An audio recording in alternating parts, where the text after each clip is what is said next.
advertising fraud has been recognised as one of the biggest problems keeping advertisers awake at night. And I'm here at Impact Radius to talk to Julia Smith, the Director of Communications, and Hannah Binland, Director of Technical Operations. So let me start with you, Julia. You've been working in advertising for over 20 years, I understand. Yes, I know, it's shocking, isn't it? That means a lot of expertise, a lot of different developments you've seen in your years working in this industry. So I would like to ask you, why did ad fraud become such a problem? When did that happen? I mean, it's been happening for a lot longer than I think we originally anticipated. I think in order to find out when it started happening, it was really about when those tools started coming in to be able to prevent it. All the time there's money on the table, and you think about the amount of money that's spent on digital advertising. That's a huge pot of which fraudsters suddenly thought we can tap into that. So the scale of it, I think, really came about probably about 5 years ago when it really came to the forefront. I think about back to what Forensic previously was CPA Detective back in the day, which was about acquisition fraud and affiliate fraud was in those days. And then you had the likes of IAS started in the UK, and Forensic's been in the UK, and I've been with them for almost 3 years. So I think over the last 3 years, it's very much cemented as being a significant problem in the UK and globally, and one that's being tackled. And it is being tackled head on, but we can't take our foot off the pedal, because fraudsters are incredibly clever at being able to think of things, try and find different ways of manipulating and taking money out of those, let alone the actual technologies such as botnets, which we're always fighting against as they morph into different aspects, and especially as it's gone into different channels. So mobile, we've seen significant increases. Why? Well, because now 64% of ad spend is now going towards mobile. Those are the latest stats, I believe. So you think about that, and you think fraudsters immediately harness that and think there's a pot of money we can go after. So why does ad fraud thrive these days? I think it thrives, I mean, for some of those reasons that I've just mentioned. If there's money to be had, then fraudsters are going to continue to try and squeeze money out of this. There's a way of stopping this. There is a way of stopping the flow, and what's happening is simply if you stem the ability for them to make money, then there's no revenue stream. It used to be the same way. I used to work with the IFPI on the music industry and we worked towards trying to prevent pirate advertising. And I used to go to the big brand advertisers and say, if you stop advertising on pirate sites, pirate music sites, then there's no source of income, because it's a free download. So the only source of revenue they have is advertising. So in a way, we were at the time, we were financing pirate sites. So it's and therefore pirates financing malware, etc. The same rules apply, really. If you find out if sites that you know to be 100% fraudulent are still being bought by agencies and advertisers because it's low CPMs and you can buy it on the open auction, you're never going to stop this problem, because they're going to continue to get money. So the only way to stop this is for the money that comes down from the top down to stop that going into the hands of the fraudsters, hands of the criminals, ultimately. We also see a problem with organic traffic. So a lot of people claiming installs are their own when they aren't. They're coming from, just somebody seeing something or maybe thinking about downloading an app and then downloading it. Someone is always going to try and get credit for that. So we see a lot of problems with organic fraud. Definitely, that's kind of a new thing that we're investigating. So what is your take on the way the industry is tackling this issue? So there's a couple of things. I mean, there's a lot of companies are taking this very seriously, and a lot of brands, and you've got a lot of agencies. So, for example, Group M, who we work with very closely, they take it very, very seriously. In fact, they've got a whole team dedicated to tackling fraud and educating their advertisers. One of the frustrating factors, I think, is that a lot of companies are still using the sampling method. They're going out and declaring themselves to be fraud-free and using fraud prevention tools like Forensic, but they're doing a syringe test approach, which means you just take a sample set and you test that, that's fine, ta-da, we are fraud-free. And that's not really what you need to do, because it could be that impression over there is fraudulent, that conversion there.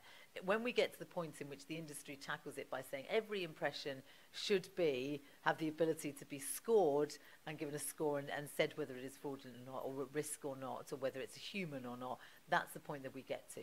The industry is moving forward, and Forensic is a part of this, the anti-fraud working group, which is looking at certification, which both states what are the tools that we're offering, what do we offer, how do our tools work, and how do they get implemented by the media owners and the advertisers and agencies as well. So those are steps forward, and I think we are getting there, and we are beginning to see some real steps forward in tackling it. And the likes of Group M's huge support in this area is incredibly important. The problem is that people are still going to make money, aren't they? That's the only problem. That you're only going to stop looking at fraud when people realise that most of the money they're making is from fraudulent impressions or fraudulent clicks. So if that needs to stop first, there's a gap, isn't there, between? There's also the problem that for a long time, fraudulent impressions yielded the highest conversions, which were also fraudulent, so the highest click-through rates.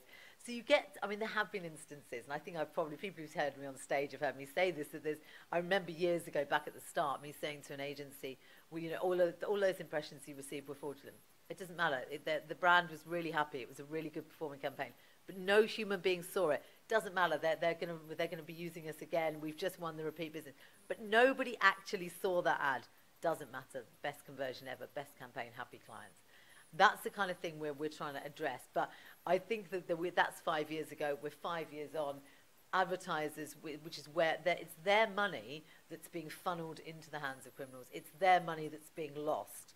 And it's their brand that's being affected by this. And I think it's finally getting through that they can do something very simply, very easily about this.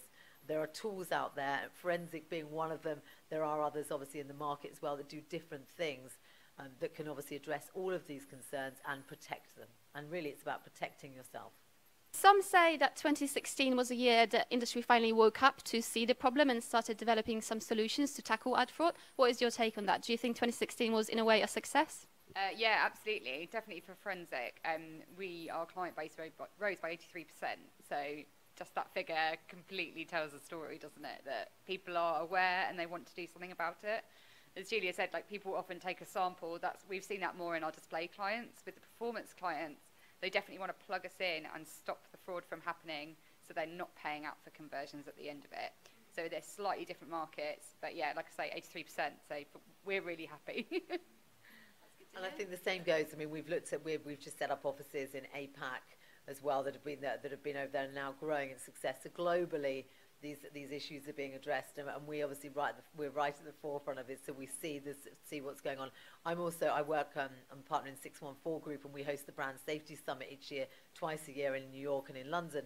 And each time we see more and more brands attending, agencies attending, and the stories are ones of positiveness, ones of saying we did this and we reduced fraud by X.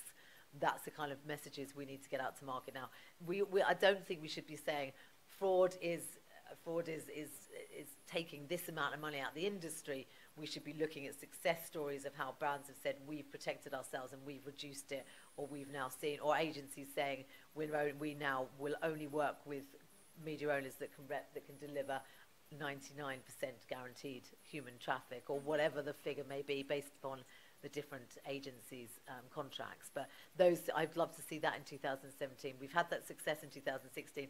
2017 is one of showing action and actionable results and saying how we've solved these problems. That's what would be great to see. So do you think people understand why it's important to use ad fraud detecting technology like the one Impact Radius develops?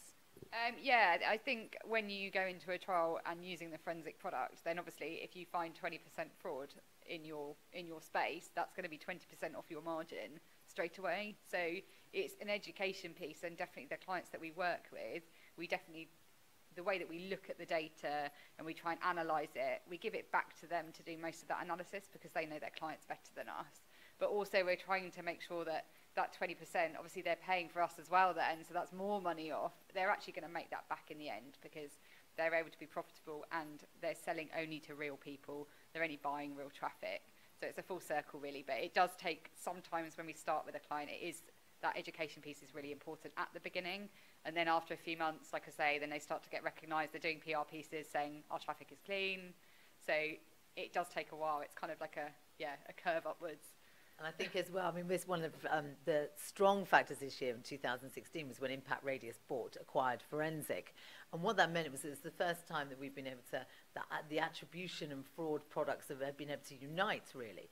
And this, when you're going out there and saying to advertisers, especially with affiliate fraud, is saying, actually, you're paying twice. So with display, yes, your impression was never seen, so it's a wasted money. With affiliate fraud, you're actually paying the wrong person, so you're double paying. And I think that's attribution allows you to correctly attribute the conversion to the right person and pay that commission based on that.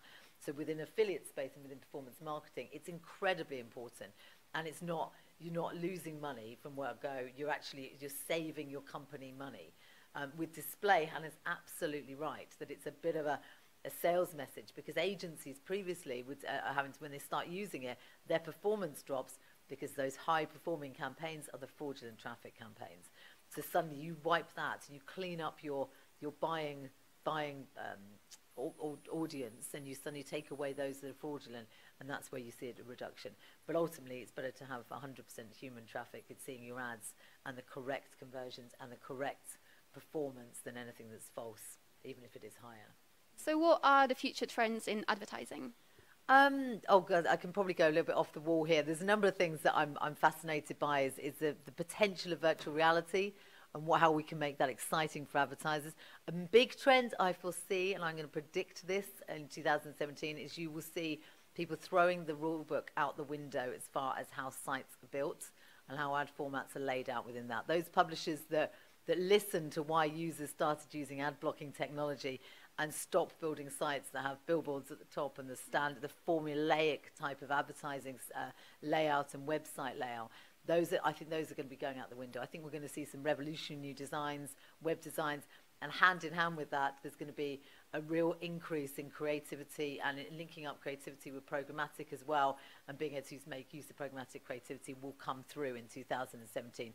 We hope those will be the trends that will start changing this industry and actually fight back against what's been going on with ad blocking. I think it's the only way.